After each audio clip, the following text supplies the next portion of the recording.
She wanted you to clap in front of your face.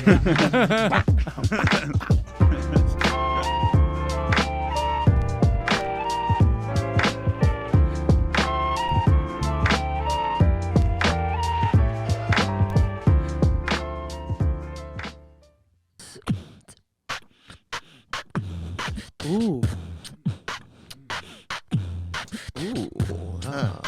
I got a confession. Got a confession to make. I always have the impulse to talk in the intro. I always have the impulse to talk in the intro. I can't fight the impulse to talk in the intro. The intro music plays, I want to talk in the intro. Man, let me talk. The music is playing, and I got some shit that I want to be saying. I'm being real quiet, and man, I want to talk. I want to talk every time the intro music starts. Man, I got the impulse to talk in the intro. Man, I got the impulse to talk in the intro. Man, he's got the impulse to talk in the intro. Man, he's got the impulse to talk in the intro. All right, I come on to the beat. You know I'm about to walk in, but I think that Ralph just did all the fucking talking, so I don't really need to speed to on the beat. You know I'm coming with some theater. Yo, RJ, we on the hit with the heat. Yeah, hit him with the heat. Yeah, you know I got it. Here I am. I am not a thought it. I'm not an afterthought. Here I am laying down these fucking bands. Yes, during the intro, it's so jazzy. It's so cool. I love it so much. I like to listen to it at school. That beat was so nice and so smooth. Doug, you made it, and you know it's a really tight groove over here, jamming out North Coast Podcast, and here we go. We are about to blast. Man, I got the impulse to talk in the intro. Man, he got the impulse to talk in the intro. Man, he got the impulse to talk in the intro. Man, he got the drop in the intro. Okay. After the intro, I be killing shit with the mask on like a ventriloquist. Can't see me when I be free. My reputation precede me. I guess don't talk in the intro. Walk in the room and you see my skin go. I was rocking in squalls last week. Today it's hot as balls. I'm full of sweat. Off of the top, off of the tet. That being French. On the introduction, that's where we get bent. Take a right turn, maybe take a left turn. Maybe got a fresh perm. Need a haircut too. Sweating outside, morning got dew. the impulse to talk in the intro. Ventriloquist got the impulse to talk in the intro. Fresh perm. Got the intro to talk in the intro. Williams in the impulse to talk In the intro. Welcome to the North Coast Podcast. Hip hop improv from North Coast NYC, but on a podcast. Yes. We are so excited to have our second official guest today, Sam Sellers, formerly known as Rabbi Darkside. Good to see you in the studio today. Be here, great to be here. Oh, I love that was that. dope. I love that. That's similar to our "That Just Happened" sound we haven't used yet. Can we trigger that?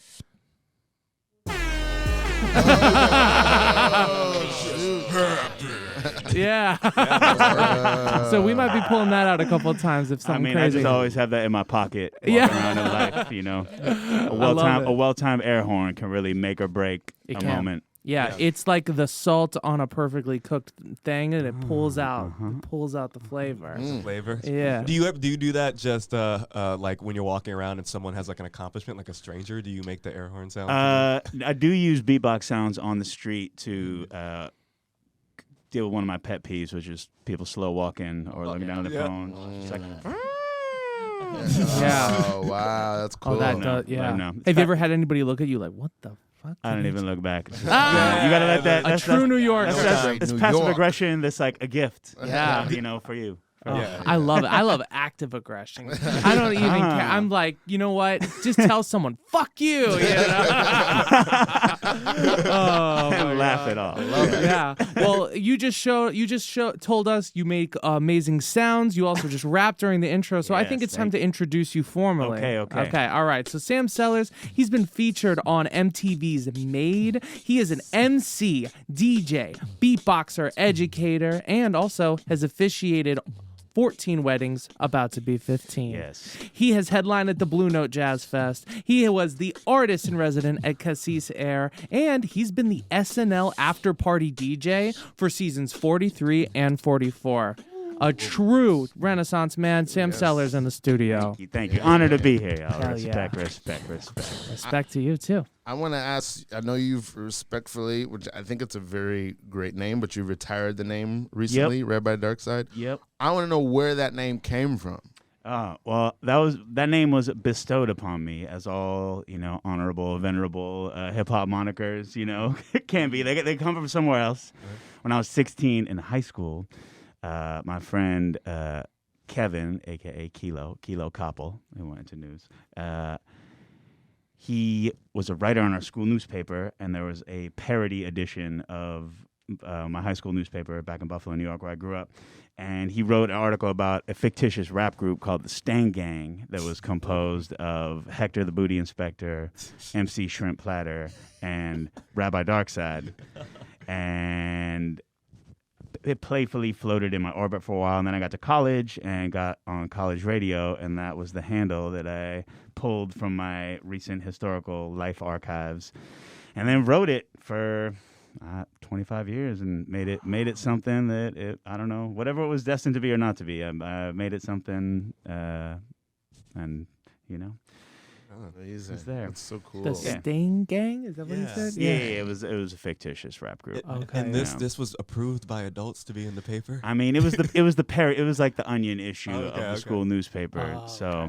Yeah, but it's something that's been like eating at me a little bit for a good 20 years that I feel like I was misrepresenting myself sometimes via the name. I think people that know me know what's up, but within the world of underground hip hop, there are kind of these subgenres of Jewish and Jewish presenting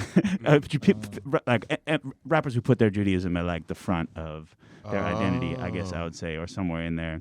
And there's on one end of the spectrum, like Modest Yahoo, right, who's sort of maybe the most well known of that community, right? And it's like secular, spiritual in his music, but also was adorned in the Hasidic garb for a long time when he came out. Can I say, don't lose this thought? No? I hosted karaoke for many years, and there was for a time this group of Hasidic young men, maybe early 20s, who would come in all the time, straight Modest Yahoo, all the time. That's all they sang. They were very part of things and partied with us and were really nice. But man, I think I could count maybe once or twice they did not sing Modest Yahoo. Wow. Yeah. Anyway, please keep your train of thought. Just keep Modest Yahoo getting karaoke burn. And this is, but no stretch is this disrespect to that community, because there is a hip hop community within the Orthodox Jewish community, and it's a beautiful thing, right? My man, Big J, Jess put me on this thing called Rappers and Rabbis. There was a songwriting retreat for Orthodox Jews who are MCs. Wow. A retreat. Wow. Yep. Like an overnight, like a long weekend. Yep. Yeah. And then on the other end of things, there's the sort of self-deprecating comedic side of things, like the Lil Dickies of the world. Right. Then there's the Beastie Boys, Yeah, they're firmly in the middle. They're high competence, but also high silly. Right. So, when I say I've made the name something that maybe it was never meant to be, it's people that know me and saw me rock would catch the gravity of what I do, and the amount of time I put into developing the skill and the respect for hip hop culture that I hold as cultural custodian, and you're positive as hell, and it has the word dark side in the title. Right. So I always thought that was strange. So people be like, "Oh, is it about Star Wars?" "Oh, are you Jewish?" Yes, I'm Jewish, and I'm a cultural Jew. Both my parents are Jewish, but I'm not really following. My spiritual practices more aligned with Buddhism and what I discover through the teachers that have entered my world. Okay. I think there's a lot offered in Judaism. It's just not really a part of my my day-to-day. And my moment of real reckoning was 2001. I went on a solo backpacking trip around Eastern and Central Europe after my first year of full-time teaching middle school in Brooklyn. And I went to go visit Auschwitz and Birkenau, and I was sitting on the steps of the memorial that was built from the bricks of the ovens, and I thought to myself, what the fuck are you doing? I felt like I was disrespecting like my heritage and my people. And mind you, that was 21 years ago. So that just sort of sat inside me. And then in the last year, I used this kind of tarot deck called Animal Spirit, The Wild Unknown, by this artist named Kim Kranz. And I kept getting the raccoon card, and the raccoon card is all about taking off the mask, and and when you run through all the things that I do, including at this point my educational work is really concentrated on being a professor at the New School, and I just wanted to unify everything I do under one name and not have to like introduce myself by like a AKA and get some like sideways looks and have to like explain it. But people that know me from whatever can call me whatever they want. There's no disrespect in that. It's just how you can find me now and how I'll be releasing music and booking gigs. Wow. Yeah, I was gonna ask, did you consider doing like another name other than going to Sam Sellers? But you just pretty much explained it to unify, all the different things that you do. Yeah. Got it from my mama. I ride the alliteration. Peter Parker, Mac Miller, Sam Sellers, it's cool. Yeah. It does sound like, it reminds me of whenever I hear your name, I'm like, is he related to Peter Sellers? The great? So there's like greatness in the sounding of the name. I don't know. Yeah. Sure. So you went backpacking around Europe in 2001, and you had that like transformational experience. What were there any other highlights of that trip? Because backpacking is always something I've wanted to do, so I want to know. Freestyling. Freestyling being like, always want to jump in on the intro and spit something, right? Like that's the intro to like so many people that I've met around the world, like through a Cypher with other hip hop artists or being out at like an open mic or like there's a jazz trio performing. I remember being in Berlin and there was this cat who was from New York who lived in Berlin with his jazz trio playing and hopped up and rocked with them. Yeah. Anytime I would see like a acoustic guitar player, I remember being in like Prague for the first time. Someone was on Charles River Bridge playing guitar and just hopping over and like kicking the beatbox, ciphering with random musicians. I love that. I was in Budapest for the 100th year anniversary of Hungary's independence, maybe. I'm going to have to fact check that. Snopes that. But I think that's what it was. So it was this massive party in the streets, like champagne popping, fireworks. You just happened to be there? Making out. Yep. Yeah. It was awesome. Making out. Yeah. Always exploring, always adventuring, always exploring, always adventuring, always exploring, always adventuring, always exploring, always adventuring. Coming in hot, he the best. Rolling into Budapest. He got the champagne rolling on the streets. I didn't plan this. All the fun, it just meets me, it greets me. I'm feeling so good, about to make Eastern and Central Europe my new neighborhood. I love it so much. I'm saying Old Yeller, no, I'm not going to death. I'm gonna be Sam Sellers. Always exploring, always adventuring, always exploring, always adventuring, always exploring, always adventuring, always exploring, always adventuring. I got the backpack, it's not a knapsack. I'm going through the country, you catch that. I'm moving through on foot, or maybe I hitchhike. Yo, what's good?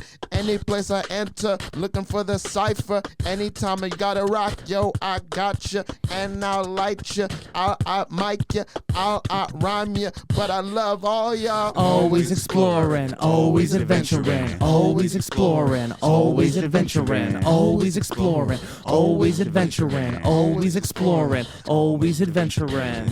Yeah, you got the legs on the attack over here around Europe with his damn backpack, feeling good, walking like Forrest Gump. But Sam Sellers, no, he ain't no chump. Just join a bunch of people, making them connections. Over here, really good, always in affection, always making friends, making new allies. Yeah, he's cool. Sam Sellers seems a cool guy. Always exploring, always adventuring, always exploring, always adventuring, always exploring, always adventuring.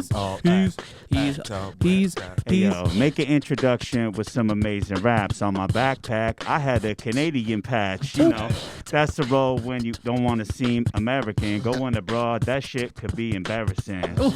Before the invasion of Iraq, I was walking around Europe making friends and went to Berlin, Vienna, Hungary, Austria too. That's lovely. Always exploring, always adventuring, always exploring, always adventuring, always exploring, always adventuring, always exploring, always adventuring. Hey, hell yeah. Sam, that's very inspiring. You're definitely have always been like a very open and positive person, and I was talking to Anna about you. Just even in your emails, it comes across in booking you. Yeah. Thanks. So It's a very aligned, positive vibes moment in life. hell yeah. So I'm glad that that's reflected because that's how life feels right now, and it's been an extended moment of pursuit and discovery around self-love. I would say that's sort of been my, focus in this year so far, and really just embracing the idea that like if you can be totally honest with yourself, you can be completely truthful with other people, and clear and clean communication has been my guiding light. And through that, realizing, accepting myself fully, in my early 40s. I'm 42 years old. Yeah. And I think for the first time in life, I feel like really solid in myself, and I can see how the world is reflecting that. So I appreciate that reflection. I appreciate you. Very, very That's deeply. beautiful. Everything you just said was beautiful. I'm so curious.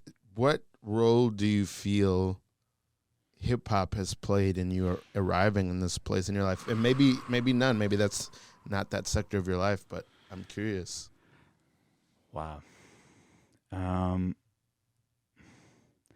I think in aspiring towards that kind of clear and clean communication and full frontal honesty, like that's how I want to be with my music. So, the music I make is rap music. And in trying to define and refine what my pedagogy is, as far as hip hop pedagogy goes, it's a convergence of the various influences in my life, right? It's bell hooks. It's like, mindful loving. It's people's history, Howard Zinn. It's Adrian Murray Brown.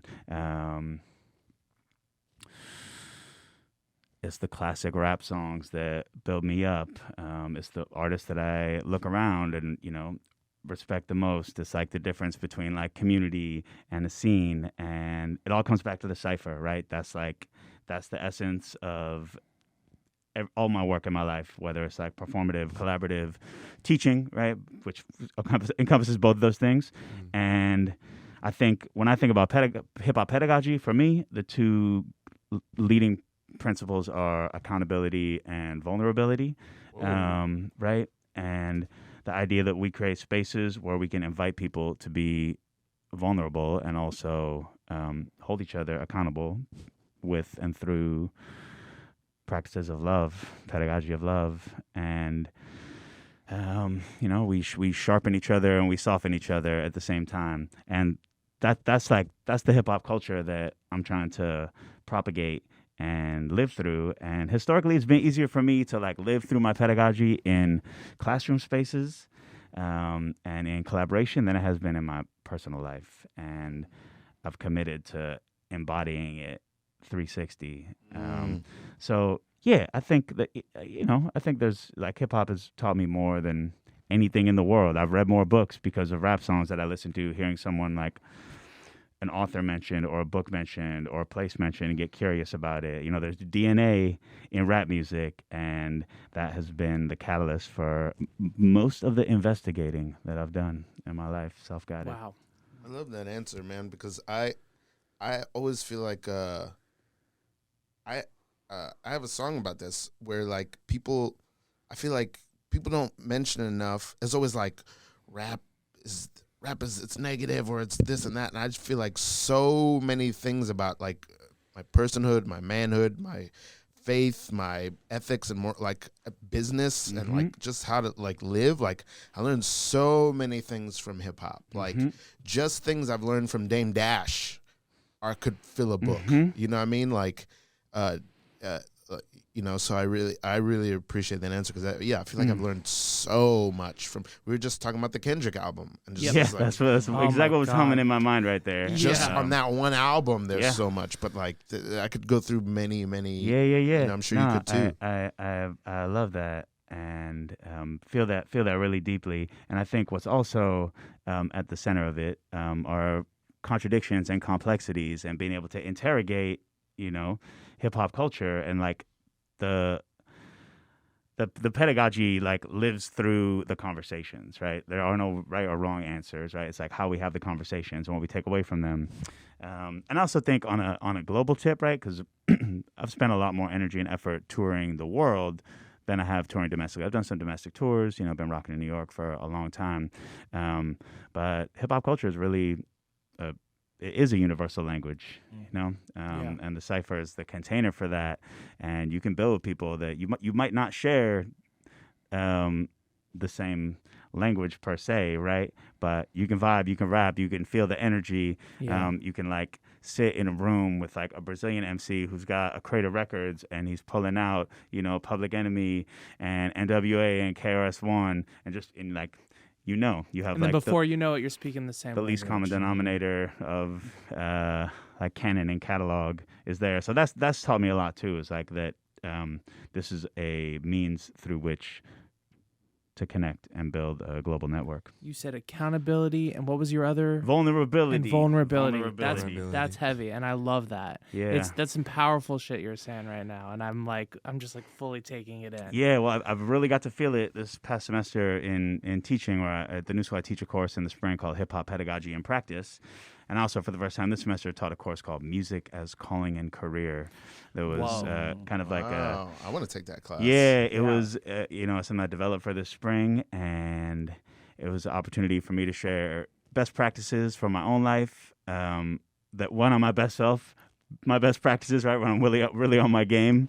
But it was like a pre-professional way to approach how to not fall out of love with your passion when you determine to make it your profession. That's really good. So steeped in ritual and I've just kind of bouncing off of that. I've always kind of like questioned whether or not to like invest more in like my comedy side of my career, because then I don't want the love of what I do. I don't want it to become like a job or like a chore, I guess is the best way to say it, right? And so you tour around, you're in hip hop culture, you're DJing, you're doing all these things. How do you keep up your passion for the work that you're doing and not make it feel like a chore?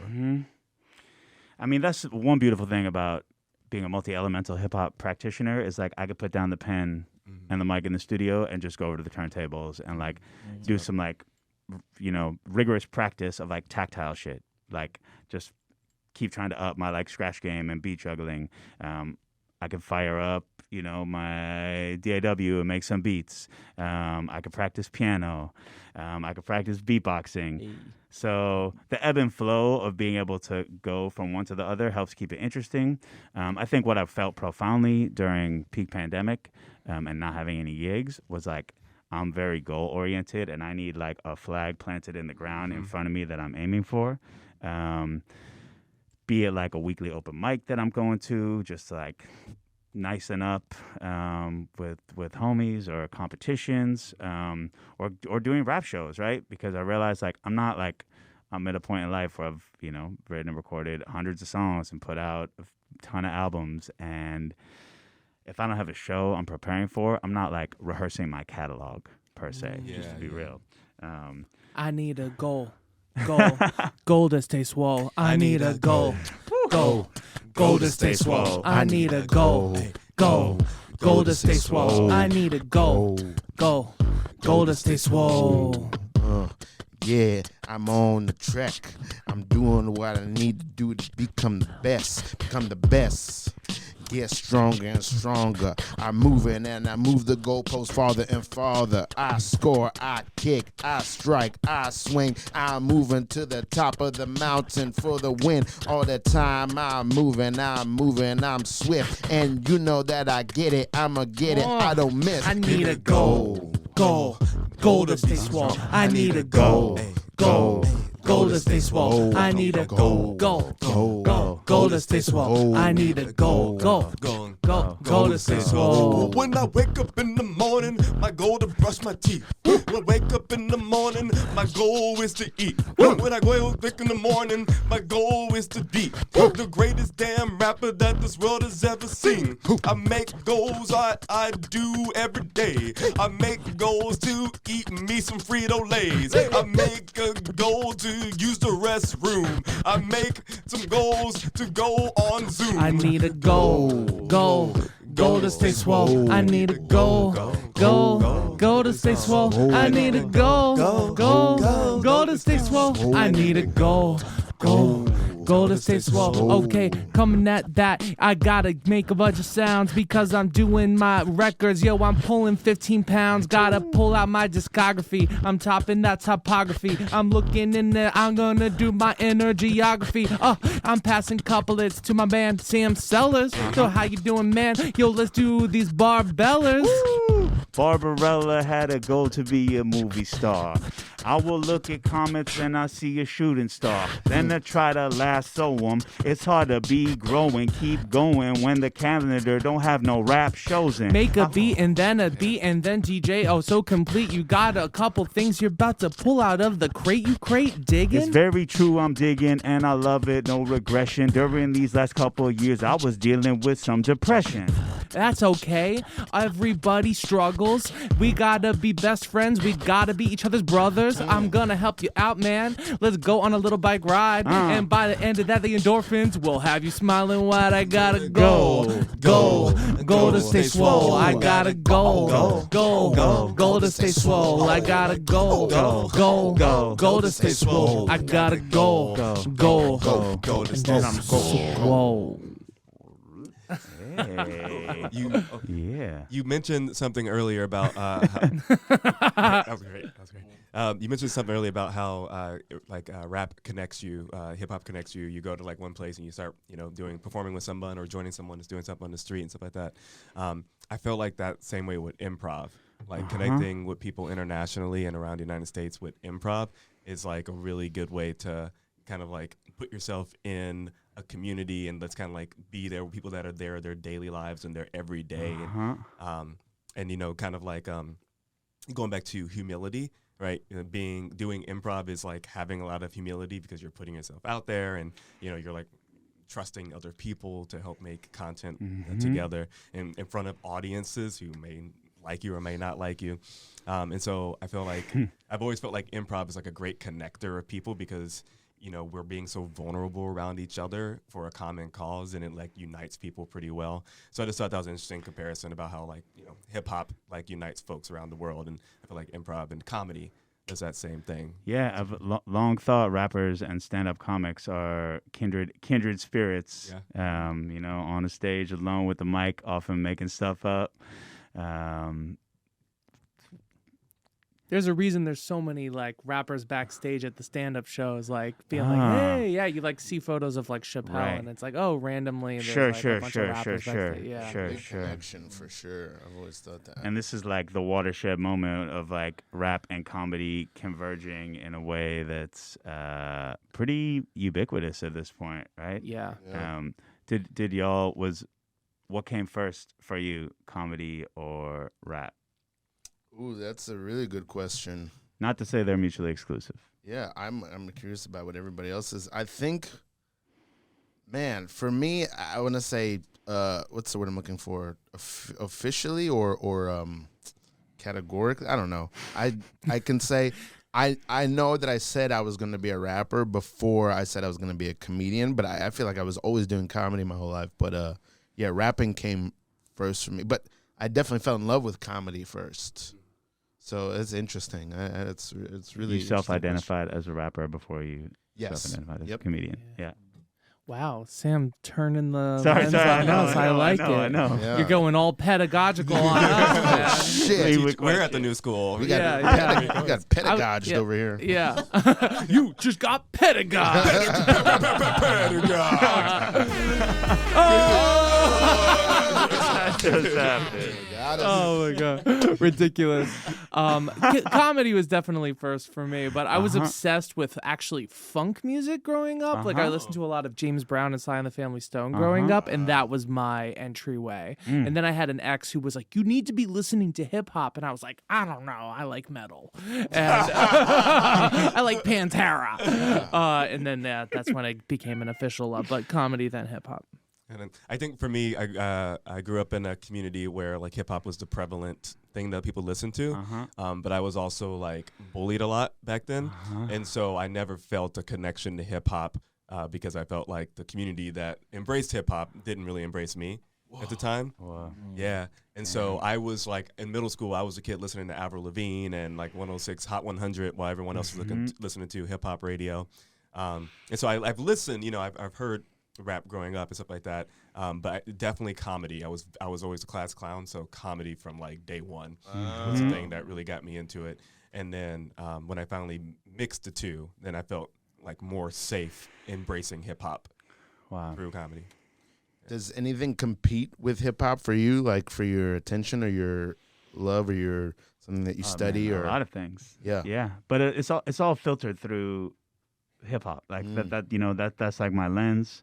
I really when I DJ, I think that's actually the metaphor, right? Is when I DJ, I play everything. I'm like open format. I'll like try to like get my fingers on the pulse of the crowd, see where I can go.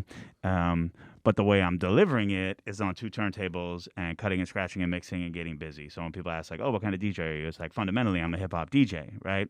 But I play all kind of music like through that. And I feel like, Doug, we met through the ride, right? Oh my gosh, that is how we met. Because I couldn't remember the exact origin it's gotta of be like it. 10 years ago almost. That's like, wild.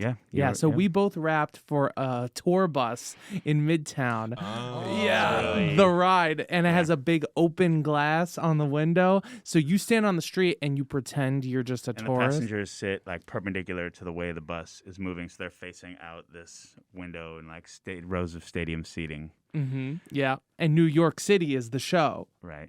Yeah. And so we would And then you're like mic'd up, right? And then like plays Precisely. into the bus, and then it's almost like a show. Yes. Like, so like you like stand in line for Shake Shack on 8th Avenue and 44th Street with like some corny clothes they give you. And you have, and like low key like stereotypey clothes. Like I did not like that outfit. I don't know who. Yeah, wardrobe. Anyway. Yeah. Right. Yeah. It was a blessing. We got paid to freestyle rap, right? Right. It was my all kinds of first weather. real job out of school. Oh, that's well. This is I would like to actually ask you about. But the way it went down is like you're Sam standing Sellers there. interviews No, North sorry, Coast. I know. I'm wild curious to be here, you know. We're curious about and you. excited. But yes, we'd stand online, like we're in line for Shake Shack, and in our in-ear monitors, when the bus turns onto 8th Avenue, you'd hear the hosts, like they'd turn on, you'd hear the hosts on the bus talking, and then a beat would drop, and then you'd pop out of line, pull out a wireless mic, you hear the beat in your in-ear monitors, you can hear yourself on the microphone in your in-ears. The people on the bus can hear the beat and hear you rapping. And you sort of walk or sometimes run along with the bus as it's going down 8th Avenue. And you would get some prompts like, oh, it's Shelly's birthday. Oh, like the Notre Dame football team is on the bus. So you'd have some stuff to like rhyme about, plus whatever's happening on the street. Celebrity encounters, like crazy New York shit happening. Oh, yeah. How many different like two-syllable words, phrases can you rhyme with Shake Shack in 2 years doing that? Yes. But then the people How on the many street, times did you almost get hit by a taxi? Definitely, yes. You definitely almost get hit. Mishaps. And then the people on the street just see like a crazy person yelling at a bus with a microphone. They don't know what's rhythmically. happening. Yeah. But then there were like the pizza guy, like the vendors on the strip knew what's up, so you could like pop into the pizza place and like there's more to that life. Was fun. Come to New York City and order a slice. What's the weirdest job you ever worked? What's the weirdest job you ever worked? That's word. What's the weirdest job you ever worked? What's the weirdest job you ever worked? Yo, for about 7 years. I'll tell you something that you're gonna fear. I was a karaoke host. Oh man, I was the host with the most. I wasn't the DJ. I didn't play the music. No, I did something even more stupid. I was the host. I called people's names. After every song, I'm calling your name. What's the weirdest job you ever worked? What's the weirdest job you ever worked? What's the weirdest job you ever worked? What's the weirdest job you ever worked? Oh, I'm a rap. No, I ain't gonna sing. Back when I was 15, I worked at Linens and Things. That was before they went bankrupt. And I gotta say, at the time, it was kind of crunk. They hired a 15-year-old who was really bad. I remember it. I would not hire my ass. That was kind of weird. And then it went out of business. That's the weirdest job I ever worked, isn't it? What's the weirdest job you ever worked? What's the weirdest job you ever worked? What's the weirdest job you ever worked? What's the weirdest job you ever worked? I was on a show, and it was kind of spastic. It was called Ape Man on National Geographic. Ape Man. It was very strange. They had me as the one who was kind of deranged. They told the audience that I owned a snake, and that I was the one who was kind of weird and fake. And then I went out, and the women had to vote for me. Let's just say that it didn't go very well. What's the weirdest job you ever worked? Damn. What's the weirdest job you ever worked? What's the weirdest job you ever worked? Besides the ride. Well, I've had a multitude of tasks in my life through my past. I got paid to freestyle rap. That was very dope, but it was weird. Why? Because in between doing raps, we had to be New Year's Eve guy. And that was a big fail, of course. But now I'm getting open. I used to play some sports. When I'm failing and I'm focused in, there were a couple summers where I was a school custodian. Oh. After I left full-time teaching and had to do something that was breezing, money into my pocket, waking up at 6 a.m., I will be cleaning, killing mice, rats, and What's the weirdest job you ever worked? Bro, dance. What's the weirdest job you ever worked? Okay. What's the weirdest job you ever worked? Yeah, but what? What's the weirdest job you ever worked? I really want to know this. I'm jumping right out of the song. I feel like I don't remember where or how we met. I'm sure I was aware of you before we actually met. But I feel like, when did you come into New York and like walk into the hip hop scene? What year was that? Well, I lived in New York for the first time in 1999, the summer before my senior year in college, and then that was like my litmus test, and it was an incredible summer. All the free shows, Black Star at Summer Stage, just Cyphers, and that was the Cypher era. Like, you could not go to a rap show without catching a Cypher outside in the line. So that was really my first introduction. Then I moved here for real to Brooklyn in May of 2000. This is probably my 22 Memorial Day weekend of the year 2000. So this is actually my 22-year New York anniversary, right now. Yep. Hit it. Yep. That just happened. 22 years. Yep. So it was like going to signing up for the open mic at the New Eurekan, right? All that. Yeah. 10 poets, 10 MCs, just praying that your name will get called. And thinking I was such hot shit and was so schmedium throughout it. And then in 2001, I saw a classified ad in the back of the Village Voice that said, MC wanted, abstract, not commercial. And I called this number, and this dude is his name was Lou Ferrigno. He was starting a record label called Sit and Spin Records. Not that Lou Ferrigno. Okay. It was hip hop. It was hip hop, right? I was like, what is happening It was right like now? his rapper Yeah, name? it was like his entrepreneurial hip hop hustle graffiti name. Yeah. And I'm John Cena. and this is 2001, so it's peak backpack era, right? Camo hats, literal backpacks. And this dude is bro, I put that ad in the paper this week, and in 3 days, I've gotten 500 phone calls. Oh my God. And he's I've met so many people that are trash, and he's can you just spit a verse for me on the phone? So I spit this verse for him that I had written, and he lost his mind. He invites me up to the studio, and that was my entry into the music independent music industry. Was getting signed to this indie record label in this piecemeal rap group called Speakeasy. There was another MC named Paradigm and a producer named DJ Quiet. Rest in peace. And that was the first group I was a part of. But concurrent to all that, I discovered I met Mikal Amin, aka Hired Gun, and he introduced me to Freestyle Mondays, which became like my weekly training ground. Is when Freestyle Mondays was every Monday night at Sinson on 2nd Avenue East 5th. So that was like the first like community of MCs that I really got down with, and then Mikal and Farbion and I formed a rap group called Third Party and started doing monthly shows at the Bowery Poetry Club. Wow. So that was sort of like the growth and expansion, and doing like battles and MC challenges, and had some very strange like rap battle experiences in my early years. There was this rap battle sponsored by Cool Cigarettes. Cool Cigarettes. Ooh, with the K. Kill you with the K. Yes. Yeah. This is a hot era for like. This is like the DVD beef, DVD freestyles. This is preceding like the jump off, like the like acapella street rap. Right. Yeah, this is before that. Yep, but I know exactly what you're talking about. Yeah.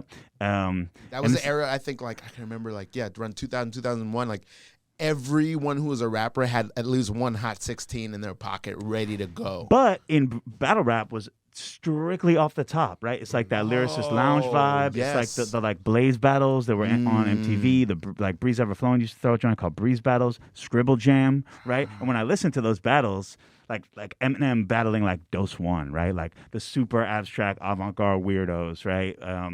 Versus like Marshall Mathers in like 2000, maybe that's the 90s. We got to put all this in the liner notes. I gotta study up. I feel like a terrible hip-hop historian. But the thing is, bad human. I'm a bad human. Going back and listening to those battles, they you really have to contextualize them in that era because they fall a little bit flat compared to these like soliloquies that are now written for like King of the Dot and URL. Yeah. But the weirdest experience I had out of that, and kind of the grandest, was in this Cool Cigarettes battle, Mix, 1K, 2X's mix. There's an MC battle and a DJ battle, and they had a series of prelims around town. And I bodied the prelims, and I got to the New York City finals, which are at the Hammerstein Ballroom. It's like 5,000 people. Wow. My mom was living in New York for work at the time. My mom is there. It's the day before my birthday. And the show is MC battle, DJ battle, where I met my man DJ Esquire, who became my DJ for a while and is a US DMC champ. The Roots are headlining it, and Kanye West, fresh on the release of College Dropout, performs at it. Yep, and did like did like Jesus Walks with like the choir, like walking through the crowd. So that was like, and I got completely served. I jumped out on stage and I just like looked at all the people and I was like, I just wanted to rock the crowd. And yep, and I battled Iron Solomon in the semifinal. Yeah, we had some epic battles, and for whatever it is, there's one of our battles was at like Scribble Jam prelims in New York, first time we battled, and he ate me, but they put the video online and didn't even like include my rebuttals, and then we had a long storied like back and forth rivalry. Yeah. Sometimes in this life you choke. It's true. Sometimes in this life you choke. You do something you care about, and then you fuck up that thing 'cause you care too much. Sometimes in this life you choke. You choke. I've done things where I've totally fucked up. I walked up on stage and had nothing in my head. I thought that I was good enough, but I needed those little things called reps. 'Cause your fight or flight system says no. When you walk out in front of the whole show. So what's the answer? You get back on the horse, 'cause you're gonna be better next time, of course. Sometimes in this life you choke. You fuck up. Sometimes in this life you choke. You care too much about that thing. You get your teeth knocked out in the ring.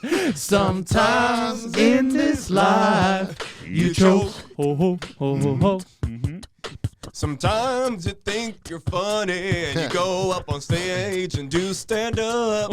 And you tell everyone this is your first time you're doing stand up. And you expect them to go easy on you and to laugh at your fucking jokes. But they look at you like you're Jordan Peele and they just say nope. Sometimes in this life you choke. What's the deal with airplane food? Sometimes in this life you choke. And then you stick with improv. Sometimes in this life you choke. Sometimes in this life you choke. Here's what happens to me whenever the stakes are high. Is when I start getting ready and I'm preparing and I'm trying to get revving and I get up to start getting and I ready to start spitting and the moment come quickly and then what happens and then you start sweating. Sometimes in this life you choke, you care way too much about that thing. Sometimes in this life you choke. I can't stop sweating. Sometimes in this life you choke. We have a throttle. Sometimes in this life you choke. Okay, now open up that bottle. Oh, sometimes you need a fresh maker. I was always nervous as a test taker. I did a lot better on stage as an MC than I did as a kid taking the SAT. Sometimes y'all might choke when you spit in a flow, getting rhythm, getting tricky, choking on a chicken bone. That feels bad in your throat. Choke up like Wayne Brady, I go ghost. Sometimes in this life you choke. Don't I wanna swallow a chicken bone? Sometimes in this life you choke. Chicken is good. You go about onto the plate and then you swing out and feel irate. Sometimes in this life you choke. Well, it seems like you've only gone up from that moment. Wow. Though. Yeah. That's great. If you're nervous, it just means you care. Yes. Right? That's true. That's and true. you're excited. Do you think fear is a necessary component to artistic growth, like doing things that scare the shit out of you? Oh, yeah. Yeah. That's growth, right? When you push up against the edge of your comfort zone and like go through it. Yeah. That's where growth happens. Like leaping into the void. And I think like when it comes back to like how I found myself in New York hip hop, like all the things that have really forged me and transformed me are because I just went like, okay, going, and just went for it. That's awesome. From moving here to going on trips around Europe to jumping into teaching college. You know, I'm a rapper with a bachelor's, teaching at the university level. So That's something. That's what's up. Yeah, I agree. I wanted to ask, like, this is something I always struggle with, and I feel like you have such great hustle. What is your secret for finding and booking shows locally and abroad? What was your ethic, maybe? Well, it's gone through some different eras, right? Like I started booking shows with like, you should just door to door to venues with a one sheet and like a demo CD in a little manila envelope like that. And just so cold call, like up. Hardcore hustling, just like whoever will hear you. But really, it's been a matter of networking, like, and hospitality. That's like the hospitality and reciprocity is what made my international touring life commence and proliferate through hip hop. Like, I was on my way to a Fairmont show at an old venue called Public Assembly. I'm walking through the train, handing out flyers, right, for a show of mine coming up. And that was like half the reason to go to shows was to just stand outside afterwards and do promo. And I saw this dude who I, marked as a hip hop head. You could tell still, right? Like hip hop fashion hadn't really hit the tipping point of like, you were down with hip hop culture if you were like dressed a certain way, rocking certain brands. Turns out he was a French dude. DJ producer on the way to the same show, right? Boom, boom, boom. We build, sends me some beats when he gets back to France. Two of his beats end up on my debut solo album. Summer after that, when that comes out, just like, he's like, yeah, come to France, we'll make a concert. So having one show booked was the reason to buy a flight, and managed to put together like a little bit of a run. And then the next summer it was a little bit bigger. And then the summer after that, we were opening for J Live, and we're working with a European booker because of that. And then that was like a high point for a little while, and then it like dialed back. And then new collaborators that I met through the hip hop spots in New York that were from other countries came into my world, and we built and we collaborated. And I had 8 beatboxers from the Czech Republic sleeping at my house for 3 weeks in 2007, and that like opened the door to like mad homies from New York coming out to Czech Republic, you know, on like a Czech dime or a Czech crown rather, to go do a festival show out there, and that hasn't really stopped. And it took me. I started touring internationally in 2007, and it took me till like 2000. It took like 6 years of touring before I was like really firmly in the black, like in like terms of like. So you were doing all Lost Leaders for 6 years. It was. I mean, I look at it as an investment, right? You know? Right. And like it was. Well, that's why it's a leader. Right. And there were some barely breaking even moments. There were some huge lessons, like flying Ryanair with like 200 CDs and having to pay like as much as we paid for the flight to check extra bags, putting $600 on a credit card to like bring merch because I'm an idiot. But you learn, learning tough lessons, and and then it got to a point where I just like really invested in certain places and met great people who share this love and understanding for this culture, and I think like I don't know. You can find that vibe anywhere. That's all I'll say. It exists everywhere. I think it's just more like prominent in certain parts of Europe. Like that's why like a lot of these like golden era and 90s rappers who can't really tour successfully in the US like go to Europe and are like J Live, right? Like J Live is one of my favorite artists of all time. He's playing for thousands of people in Europe. J. Rue the Damager, right? Like underground legends have more viability overseas. Master Ace is one of the biggest touring artists in Europe. Hip hop artists. Wow. Yeah. You are blowing my mind the time and time again. We could talk with you all day. Thank you so I feel much. The same way. Yeah. Thank you for coming. Yeah, we really appreciate you. Why don't we end this thing? You want to just cipher our way out? Yes. And get to the way out? Yes, okay, absolutely. perfect. Anna, could you give us some random words? All right, we're going to do a random word generator. Right. It's a little hard to understand them, but that's part of the fun. All right, here we go. Pension. What was that? Pension. Pension. I don't mean to be hostile or proper, but a pension's also a place where you might stay if you were a doctor on the road without borders. Pension's also what you have after you put in a long order with the occupation. Maybe you have it or don't. I don't know, but people's pensions these days gone ghost. There's no Social Security, even after 40 years of doing oral surgery. Yeah, it's true. Money's worthwhile only when it can serve the most fragile. That's the people we need to protect with our money. And it is suspect when the pensions disappear. Where the fuck that shit go? I want to give someone with gray hair, I want to help my grandmother. I won't want to help some motherfucker.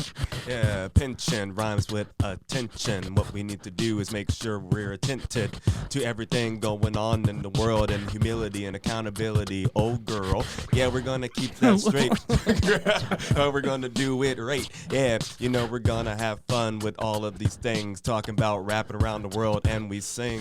When I get old, I'm gonna keep working. I'm gonna keep moving. I'm gonna keep searching. I'm gonna keep building up, keep bursting. I'm gonna keep flowing and cursing, or maybe keeping it clean, keeping it all going, keeping it on the last thing smoking out of the port. I retort, go ahead. I'ma go ahead and keep on working. Keep on working. Keep on working. Keep on. When Ralph gets old, he's gonna keep on working. Thank you so much for rolling into the studio. Thank y'all. Sam. What a pleasure. Respect to all of y'all. Respect to North Coast. We appreciate you. Thanks for listening to the North Coast Podcast. You can check us out at North Coast NYC on social media. And please sign up for our mailing list, northcoastnyc.com. Thanks Shout for out listening. Sam Sellers. Woo! Sam Sellers Music. What's your handle? At Sam Sellers Music everywhere and samsellersmusic.com. Love it.